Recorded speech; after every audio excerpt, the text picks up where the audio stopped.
I was working the late shift at a small UPS store the week before Christmas. Packages were everywhere, people were stressed, and I was counting the minutes until closing.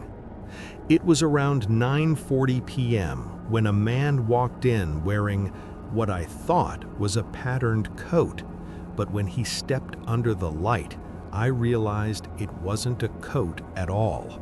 It was layers of Christmas wrapping paper taped around his body, crinkled, ripped, and slightly wet from the snow. He didn't say anything at first, just walked up to the counter and placed a shoebox down in front of me. "Ship this," he whispered.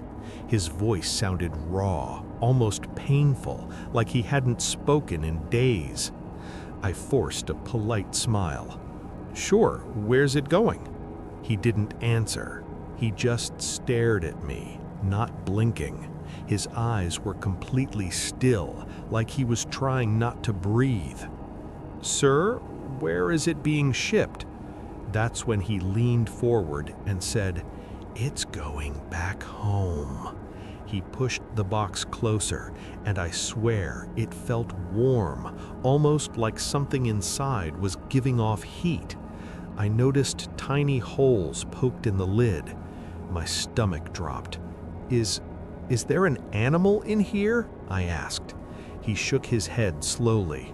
Then, with a trembling voice, he said, "My mother's ring, my father's watch, and the last piece of me." I gently lifted the lid. Inside were 3 things. 1, a silver ring. 2, a cracked wristwatch.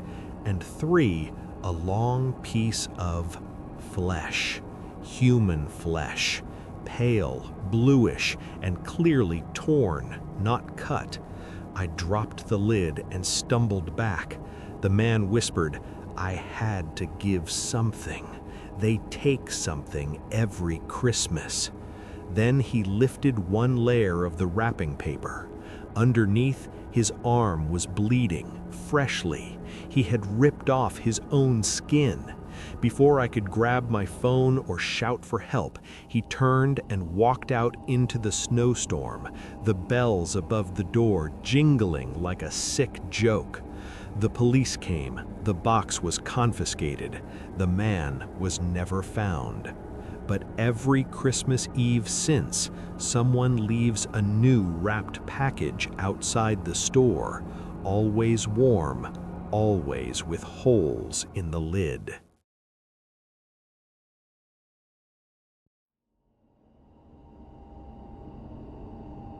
My family has a tradition. Every Christmas, we had one new numbered ornament to the tree. Number 1, my parents' first Christmas. Number 2, the year they bought the house.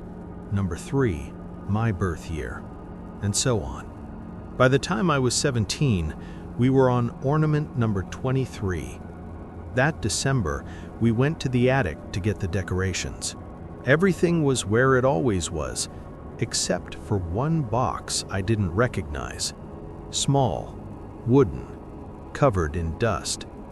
It had no label. Inside was a single ornament, a glass bulb with a black 23 painted on it. I held it up. "Mom, did you buy this early?" She shook her head. "I've never seen that before." My dad frowned. "Probably a mix-up. Just put it on." Something about it felt wrong, but I didn't argue. I hung the ornament near the middle of the tree. That night, around 3 a.m., I woke up to the sound of glass tapping. Tap, tap, tap. It was coming from the living room. When I turned on the lights, the ornament labeled 23 was swinging on its branch, like something had just touched it. Then I saw the number. It wasn't 23 anymore. It now read 22. The number had changed. I called for my parents. When they came downstairs, they were confused, but brushed it off. Probably condensation or a reflection. But the next night, it changed again. 21, then 20. Every night at 3 a.m., the tapping returned. Every morning, the number dropped. On Christmas Eve, it displayed 1. My parents finally freaked out and decided to throw it out. We took it outside and smashed it on the driveway. The glass shattered. Inside the bulb was a curled piece of paper. I unrolled it. It was an obituary. My obituary. Full name, date of birth, date of death, December 25th. I felt sick. My parents ripped the paper up, threw it away, and stayed awake the entire night watching me. The number never showed again. But at exactly 3 a.m. Christmas morning, we heard footsteps inside the living room. Slow, heavy, deliberate. The floorboards creaked, one by one. We didn't check until daylight. On the tree where ornament number 23 used to be was a branch split clean in half, like something massive had grabbed it. We never bought another ornament again.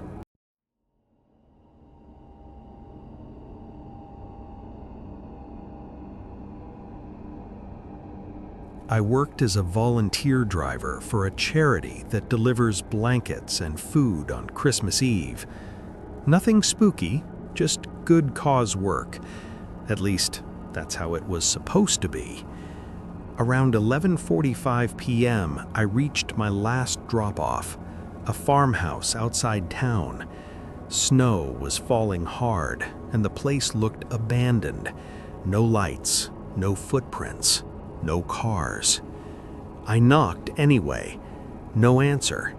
I was about to leave when the door creaked open. An old woman stood inside. Her hair was thin and gray. Her eyes had a strange milky glaze. Her skin looked almost stretched. "Do you have my box?" she asked. I handed her the care package crate. She hugged it like it was gold. "You're early," she whispered. "They don't arrive until midnight." I laughed nervously. "Happy holidays." Before I turned to leave, she grabbed my wrist. "You must not be on the road at 12. They don't like strangers." I pulled away politely, assuming she was confused. 12:01 a.m. On the drive back, the snow grew so thick I turned off onto a narrower back road. That's when I saw them. 3 figures standing in the middle of the road, not moving, not swaying, just standing perfectly straight, facing my headlights, all wearing white gowns soaked in snow. Their hair hung down over their faces. I honked, no reaction. I tried driving around them. The second I turned the wheel, every light in my car shut off. Headlights, dashboard, everything. The engine died. Then, from deep in the dark forest, I heard singing. Low, slow, monotone. A Christmas carol, but sung completely out of tune. The same melody the old woman hummed when she opened the door. The 3 figures began walking toward my car, synchronized, slow, heavy steps. I locked the doors and leaned on the horn, but nothing worked. At the last second, a truck's headlights appeared behind me. It was another volunteer driver coming down the same route. The figures slipped into the forest instantly, like they were never there. When the truck reached me, everything flicked back on. Engine, lights, heat, perfectly normal. I told the volunteer what happened, but she just said, You did a farmhouse drop-off, didn't you?" My stomach turned. "How did you know?"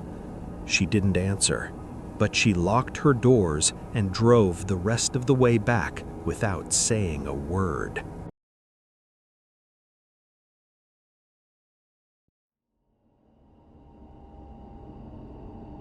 My mom loves decorating for Christmas, so of course we had one of those classic brick fireplaces, even though we never used it.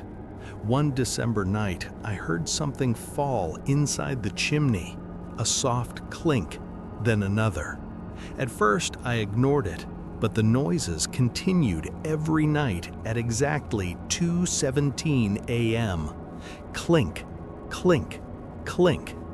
Finally, one night, I grabbed a flashlight, knelt by the fireplace, and shined the beam upward.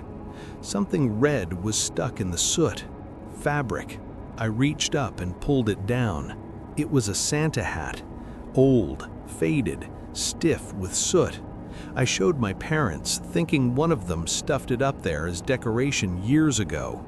They both swore they'd never seen it. That night, at 2:17 a.m., I woke up to the sound again, but much louder. Something heavy slid down the chimney, slow, scraping the brick. I ran downstairs, heart pounding. This time, there wasn't just noise. There were fingers poking out from the opening, black with soot, thin, twisting slightly. I screamed. By the time my parents came down, the fingers were gone, but long soot marks streaked across the brick like something had been dragging its nails. We hired a chimney inspector the next morning. The man came out covered in soot and visibly shaken. "I'm sorry," he said. "I don't know how to explain this." He handed my dad a small velvet pouch. Inside were 5 teeth, human teeth, all different sizes. "And there's more," he added. He held up a second Santa hat, same as the first, same faded red, same strange stiffness. "I don't know who or what has been in your chimney," he said, "but whatever it wasn't an animal." We sealed the fireplace with brick the same week, but every Christmas Eve at exactly 2:17 a.m., the house shakes, just slightly, like something inside the chimney is striking the sealed wall, trying to get out.